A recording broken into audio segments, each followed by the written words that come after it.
Welcome to Wake Up with Marci, a deep dive into self-discovery. I'm your host, Marci Hopkins, and this is the space where we get real about life, transformation, and finding our true selves. Welcome back to Wake Up with Marci, where real conversations spark real transformation. I'm your host, Marci Hopkins, and today we're diving deep into healing, self-discovery, and breaking free from the labels and shame that so many of us carry. Joining me is Dr. Addi Jaffe, a world-renowned expert on addiction, mental health, and relationships. Once facing addiction and prison time, Dr. Jaffe completely transformed his life. He went on to earn his Ph.D. from UCLA, founded Ignited Recovery, and is the author of the best-selling book, Unhooked, Free Yourself from Addiction Forever. He's made it his life's mission to destigmatize addiction and educate not only those suffering, but also their families. Whether you're personally facing challenges, supporting a loved one, or simply on your own journey of wellness and self-discovery, today's conversation will bring hope, perspective, and practical tools that you can use. So let's dive in. Welcome to the show, Dr. Addi. Thank you so much, Marci. All right, so you came from a good background, Yeah. and then you got into some trouble, and you literally had a SWAT team break down your door. So why don't you take us back to Yeah. what happened? How did you get yourself there? Because people think that you come from a really bad background. That's why you're going to start having these problems with alcohol or drugs or such. And that was not your case. Yeah, and exactly. And even if you come from a better family, I'll say, but better, I'll put in air quotes, but they expect that there must have been, abuse, there must have Mhm. been something really terrible under the surface. And there wasn't in my family. I mean, look, my mom and my dad almost got divorced. My dad left for a little bit. That was probably that and the big move from I was born in Israel, the big move from Israel to the United States were probably the two most traumatic things in my life. But the bottom line is between personality and taking things really, really, really internalizing my own lack of what I would call perfectionism and adequacy in my Yeah. own mind. My dad being a really high achiever and setting really high standards that I felt like I was failing at regularly. But then also, as I mentioned, a move. We had a big move right into high school from Israel to the US, totally different culture. I Mm, spoke the language but not well. There were things of that nature. But what I talk about, and I think this is important in the context of the book, is people think addiction is this disease that you have a genetic predisposition for, that because so it runs in your family or you have a proclivity to fall into it from an early age. What I found, having worked with thousands of people at this point, is there are definitely streams of connectivity. There are connected themes between people who struggle with addiction, but they're actually primarily more about the internal struggle, the strife, the lack of adequacy, feeling less than, yeah. judging yourself against others, than they really are about the background. And I think Yeah. that's important for people to hear. That's why wealthy families, kind of like upper middle class families, and people that come from abject poverty can all struggle with the same issue, is because the drugs, the behavior is used to cope. In my Yeah. situation, it was primarily used to cope with social anxiety and again, low feelings of self-worth. Yeah. So, what happened when that SWAT team came in? Like, why did that happen? And what was going through your head? Yeah, I opened the book with the story of how the SWAT team came in, and so I Yeah. won't belabor the point of the actual experience. But the short of it is, I was a little disenfranchised from the culture and the family that I grew up in, and that was self-inflicted, right? That wasn't Mhm. by their doing. I felt like I didn't belong, so I literally moved to the other side of the country. My family was in New York, upstate New York, and I moved out to California. So I was separated, I was isolated from them. And in that context, my drug use escalated and escalated unchecked. It went from smoking weed and drinking, like the vast majority of kids in high school, into harder drugs after a Yeah. breakup and depression. And it got to meth. The last 5, 6 years of my use were pretty heavily involved in meth. I was using a lot of drugs that cost a lot of money. I didn't have money to use many of the drugs, so I started selling the drugs. And there were actually four total arrests.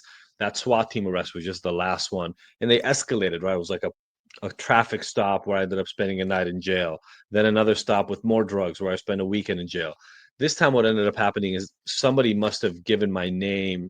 I ended up getting in a car accident and a motorcycle accident actually, and broke my leg, but they also found a half a pound of cocaine on me in that accident. And that told them I was more than just a user. Yeah. For 3 months or so, they tried to get me to give them other names. I wouldn't do it. So 8 o'clock in the morning, they paid me the courtesy of that SWAT team arrest. You asked, what was I thinking at the time? And Yeah. really, honestly, the main thing that I was thinking is I was pretty sure my way of living up until that point was done. Yeah. I had no idea what that meant Yeah. because I didn't know any other way to live. But it was very clear. It's kind of like the universe, God, whatever you want, kept sending me these signals. Yep. You can't keep doing what you're doing, right? Yeah. Little arrest, bigger arrest, broke your leg in a wheelchair. Now the SWAT team is in your house. It was all moving in one very clear direction. So I knew I had to do something. Still no idea what that was, but I knew I had Yeah. to change. So there's a couple of things I want to unpack here. And, I'm almost 10 years sober. Yep. And I like what you're saying. The universe kept giving you these potential stop gates, like, hey, maybe you want to like stop what you're doing, right? And rethink. But I needed a major consequence. And for me, that ended up being a DUI and almost losing my family. But understanding that I did have addiction in my family, but I was coping. I was coping with a lot of difficulty from my past. So you knew that you needed to make a change. And so how did that change start for you? And there's a lot of people out there Right. that maybe they're not going through the same things that we've gone through, but they're recognizing like this is not beneficial to my life, right? There's Yeah. maybe some difficulties in the relationships or work. So, how can we start shifting and thinking in a way that, okay, I need to make this change and I don't want something terrible to happen in my life. So what can Yeah. we start doing? How can we start looking at this? Yeah. No, I write in the book that that back against the wall moment for you was DUI, for me it was a SWAT team arrest, are oftentimes the things that help us understand that there's got to be a new path forward because we can't head back. Our literally our backs against the wall, right? We're Yeah. stuck. Um, what that is, there's a lot of leeway around, right? So it doesn't have to be catastrophic, but it does Hmm. have to be a moment where you are willing to consider that maybe the perception, the perspective you have in the world. I talk about that. That's a whole chapter in the book, is wrong, and you need to allow a new perspective. So I'll give you my version really Hmm. quickly now. So for me, I got arrested. I had a gun next to me and everything like that. So I had almost $1 million bail. I was put in jail because of my broken leg. They put me in the hospital ward of the jail. It was decrepit and dirty, and people that had jumped out of windows and broken ankles, and people that got shot at. We were all in one big cell, and and I was coming off of drugs. So I actually slept for almost that whole week, waking up to eat, sleeping on and off. Hmm. I waited about a week to get out because my bail was so high. I didn't even want my family to post it. I wanted to go in front of court. So once I was done with that, 5 days, somewhat detoxed, my lawyer said to me, he said, look, if you show up like this to court, you keep showing up like this, you're going to end up doing 10, 15, 20 years in prison. Mm. We'll fight the case, but the way you look and with what they just found at your house, you're going to go away for a long time. I need you to go to rehab and clean up because if you don't clean up, we're going to have a losing case. Right. So what my lawyer was so genius at, and I think I actually talk about this directly in the book, was he didn't tell me, look, you're addicted to drugs, your life's going to go nowhere. You really need to do something about this. He took something I cared about. I wanted to fight this case. I didn't want to spend 15 to 20 years in prison. He said, if you don't want that, you got to do this. Hmm. Oftentimes we forget because we see people drinking, we see them using drugs, we see them engaging in behavior that is not helpful for them. We see the outcome. We know where we think they need to go, and we want to move them in that direction. We want to say, look, you're drinking too much. Stop drinking. Your life will get better. Yeah. But that's not the way they understand it. That's not the Yeah. way they see it. They wake up full of anxiety, fear, self doubt, deep Shame. levels of stress, shame. Exactly. And so the drinking actually helps them. And you're Uh-huh. looking at them saying, hey, if you stop taking your medicine, everything will get better. They say, you're Mhm. crazy. You Mhm. don't understand me. he targeted the part that he knew I cared about. I didn't want to spend 15, 20 years in prison. He targeted that. Because I'm sure, Marcy, before you got that DUI, you knew things weren't you Yeah. weren't firing on all cylinders. You knew Yeah. things weren't working well. It's just you weren't in a place where giving up drinking was the I was angle you were terrified. examining. Yeah, it's all I knew. And I was very much a victim, and I didn't know how to not drink. And I was putting everything off on my husband, just Mm, basically like, you don't know how to have fun. And, so even though I knew that things weren't good, and I came from an alcoholic mother, and I knew what it looked like, but I kept comparing myself, and I wasn't passing out every night. So, you know, yeah. that kept me continuing and on this path, even though it's your gut. You think about it for quite some time, and Yes. and Oftentimes a decade, right? yeah, A yeah, long time. exactly. And for women, it's really, really hard because we're the caretakers. We're Yeah. afraid to admit that there's so much shame around it, right? To admit that we have a problem.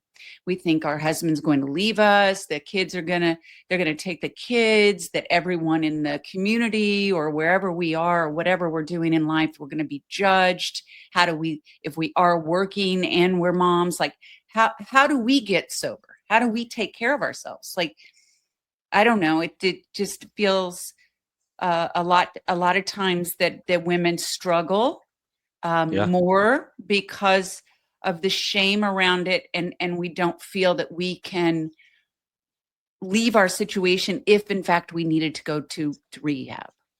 Mm. Right. Hmm. So for men, it might be I've got to keep showing up to my job. I've got to keeping a roof over the family's head.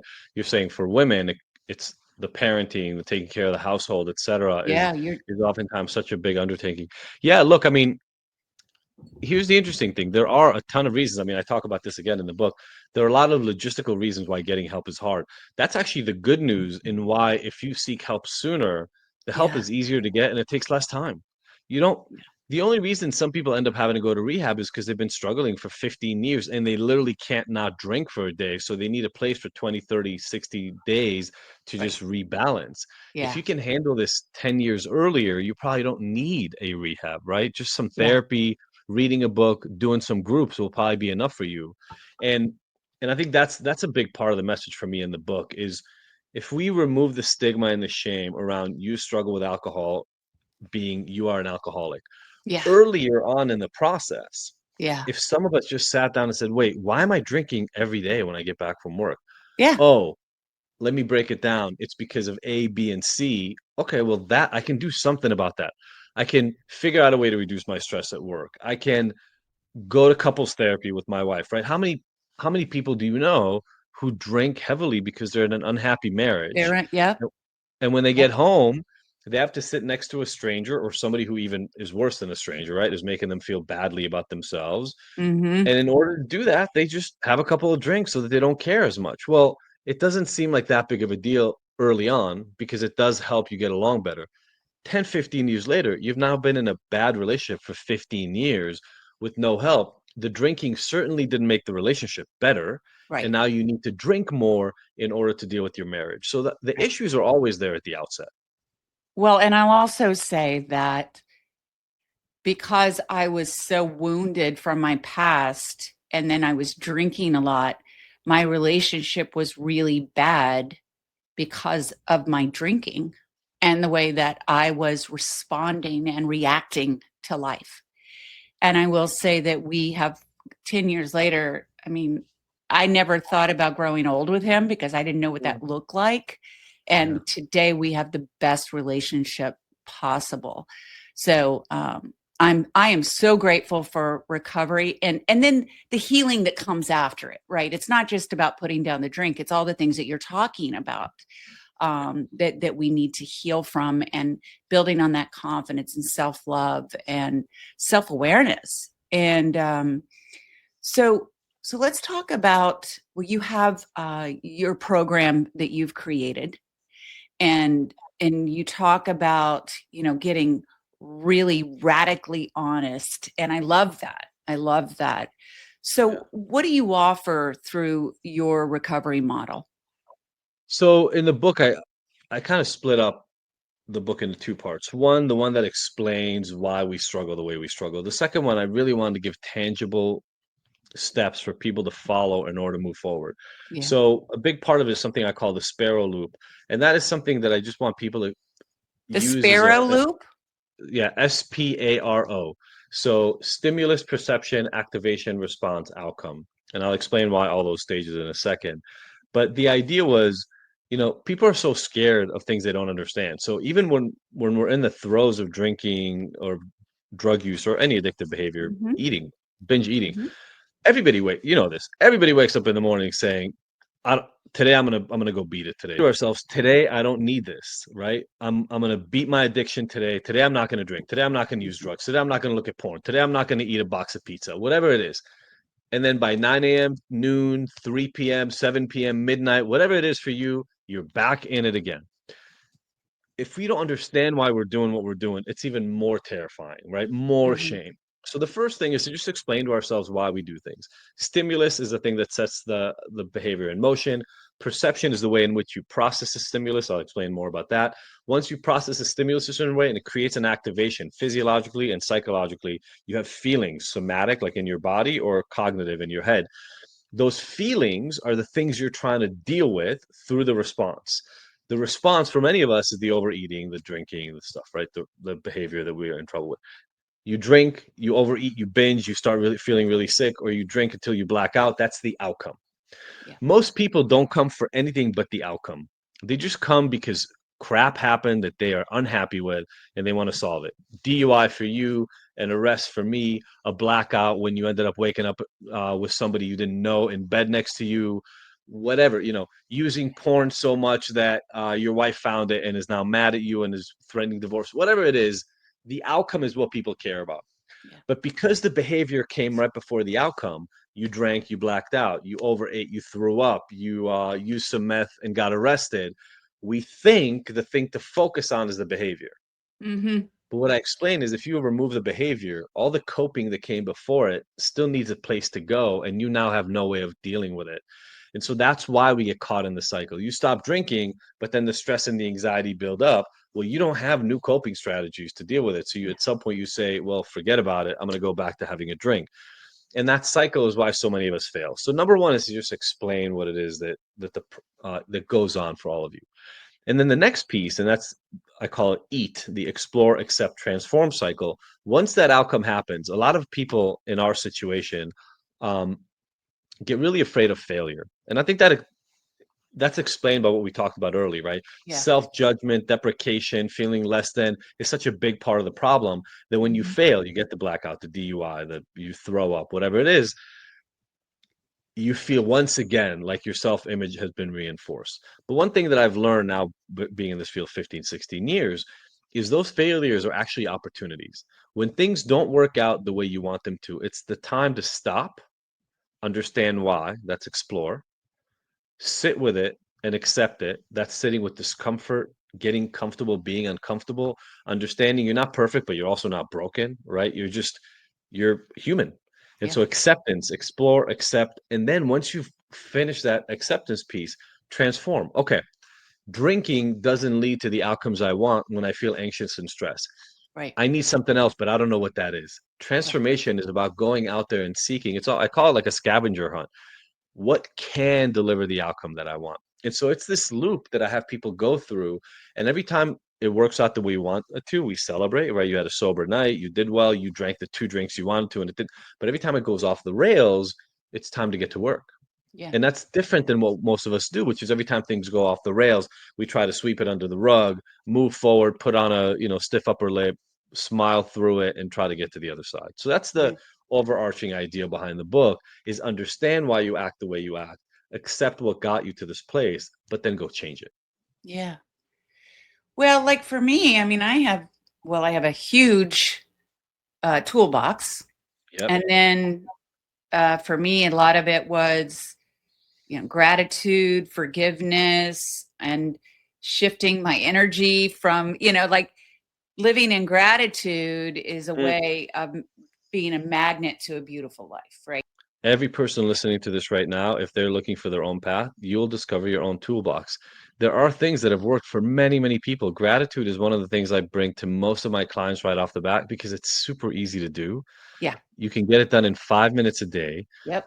And the irony is most of my clients, if I ask them for three things they're grateful for, they'll sit there and think for a little while.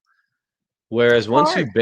once Yeah. you've been in practice at Yeah. this, I've been doing this for about, let's say, a decade now. Yeah.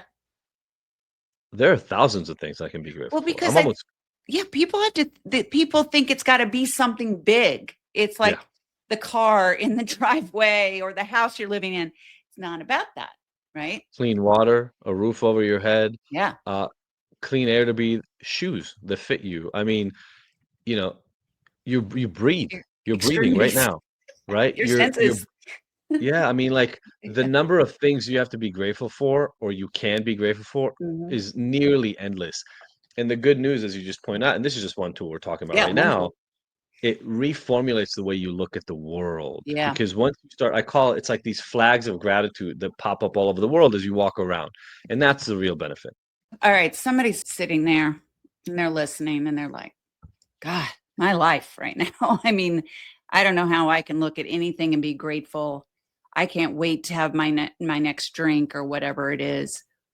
Where are they turning? What is a first step they can make? And then tell us a bit about your book. Yeah. Because Unhooked, I mean, that there's an answer for you. But Yeah. Yeah. yeah, Yeah. So, first of all, start small. Number yeah, one, start small. Too many people, they try to hit it out the park right off the bat, right? So, if you've been drinking for 15 years, first of all, it could be literally medically dangerous for you to just stop drinking without yeah, medical supervision. correct. So, don't. Hmm. um, get some support. And that's support sounds dangerous or risky for a lot of people because normally support only came when we screwed up. Support only came when we failed and other people made us accountable. The kind of accountability I'm talking about is different. It's reaching out to people that you trust and love and say, okay, I don't want to live this way anymore. I'm willing to start considering some change. Let's start working. So that's number Yeah, one. Uh, find a comfortable environment to do that in. A lot of people try to do it alone. Shame is a huge player in that. I say yeah. just find, it doesn't matter what group, it doesn't matter who is part of that. Find a group of people you can do it. It helps a ton to be able to do that. And then a couple of quick tips from the book. Number one, this is hard, but you want the fastest route? Stop lying. Stop lying to yourself and stop lying to other people. Radical transparency will be really, really uncomfortable for a short period of time, but it'll be your quickest path to get where you're going. Mm, And that brings me to the second part of this, beautiful which is thing. Hmm. in order to get better in life, and I'm not talking about recovery, I'm talking about life in general, you have to get comfortable being uncomfortable. Yeah. And that is something you have to train yourself in because, and I'm not, no judgment, I did this for 15 years of my own life. Um, one of the reasons we use so much is to escape discomfort. Hmm. Escaping discomfort is the most sure way to bring destruction into your life. You have to get comfortable being uncomfortable. So Yeah. those are kind of the big pieces. Stop lying, get some accountability and support with a group of people. It could just be one person for now that Yeah. you trust and has your best interest at heart, and then start getting comfortable being uncomfortable. You mentioned the book, and on our last couple of minutes here, I have a website called readunhooked.com. You can look at a bunch of little pieces there. When you buy the book, we also have resources on the web page in order to support you with additional work on top of the book. But this book is my way of trying to give people something really, really actionable. And we've heard from a lot of the readers saying the first half got me to understand why I'm struggling. The second half gave me the actual tools to do something about it. And that's it, right? And this is what you talk about, getting educated, right? We need to be educated. Those that are involved, I mean, it's a family sickness. So we all need to get educated and we all play different roles. And then we need to use the tools. We need to learn them and use them. That's Always the got to use the thing. tool, right? Just learning about the tool is not going to help you all that much. You've got to take the action, and that's so, so important. So I'm so grateful that you joined us today. Thank you for being here, sharing your story, and just all that you do. No matter where you are in your journey, it's never too late to wake up Never too and late. rewrite your story. Amen to So that. I will see you next week. And thank you again, Dr. Jaffe, for being here. Thank you, Marci. Thank you, everybody. Bye-bye.